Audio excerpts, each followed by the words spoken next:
Welcome to Tanvi ఇంటి రుచులు. అందరికీ నమస్కారం. ఈరోజు వీడియోలో బియ్యం పిండితో అప్పడాలు చాలా ఈజీగా ఎలా ప్రిపేర్ చేసుకోవాలో చూపిస్తాను. అందరికీ నచ్చే విధంగా సింపుల్ వేలో చూపిస్తాను. చాలా క్రంచీగా వస్తాయి అప్పడాలు. బయట షాప్లో కంటే టేస్ట్ చాలా బాగుంటాయి. పప్పు చారులోకి నంజుకోవడానికి లేదా ఈవినింగ్ స్నాక్స్ లాగైనా చాలా బాగుంటాయి. దానికోసం ఒక కప్పుతో నేను బియ్యం పిండి తీసుకుంటున్నాను.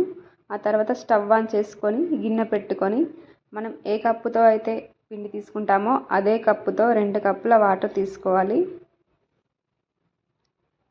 ఆ తర్వాత రుచికి సరిపడా ఉప్పు, 1/2 టేబుల్ స్పూన్ జీరా, 1/2 టేబుల్ స్పూన్ వంట సోడా, 2 ఎండుమిర్చి రోట్లో వేసి నలిపేసి అందులో వేసేసుకోవాలి. నీళ్లు బాగా మరిగినాక ఇందాక చూపించిన కప్పు బియ్యపిండిని ఇందులో కలిపేసుకోవాలి.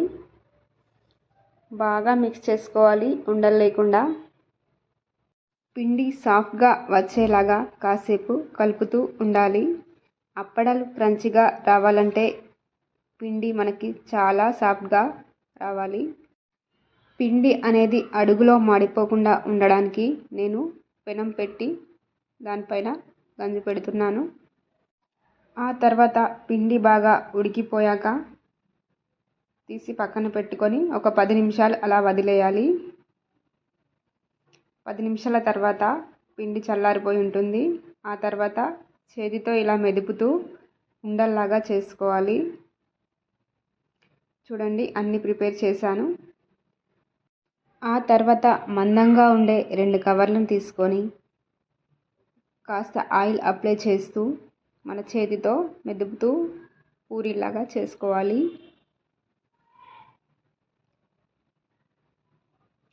అలా ప్రెస్ చేస్తే ప్రెస్ అయిపోతుంది. పిండి చాలా సాఫ్ట్గా ఉంటుంది కదా. మీరు కావాలంటే పూరీలు చేసే కర్రతో అయినా చేసుకోవచ్చు. మీకు ఎలా వీలుంటే అలా ట్రై చేయండి. ఆ తర్వాత పక్కన క్లాత్లో కవర్తోనే వేసేయాలి. డైరెక్ట్గా వేస్తే విరిగిపోతాయి.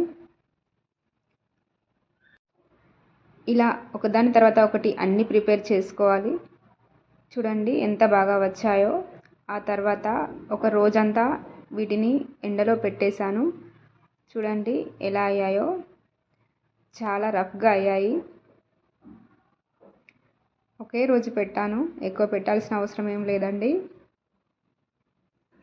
ఇప్పుడు వీటిని వేంపుకొని చూద్దాం ఎలా వస్తాయో. అప్పడాలు వేంపేటప్పుడు గ్యాస్ అనేది సిమ్లోనే ఉండాలి. హై ఫ్లేమ్లో ఉంటే మాడిపోతాయి. చూడండి ఎంత బాగా వస్తున్నాయో. ఇలా ఒక్కసారి అప్పడాలు చేసి పెట్టుకుంటే సంవత్సరం అంతా నిల్వ ఉంటాయి. నాకైతే ఒక కప్కి అరౌండ్ 30 దాకా వచ్చాయి అప్పడాలు. మీరు కావలసినన్ని చేసుకొని నిల్వ పెట్టుకోండి. నా వీడియో నచ్చితే సబ్స్క్రైబ్ చేసుకోండి. మరిన్ని కొత్త వంటకాలతో మీ ముందుకు వస్తాను. Keep watching.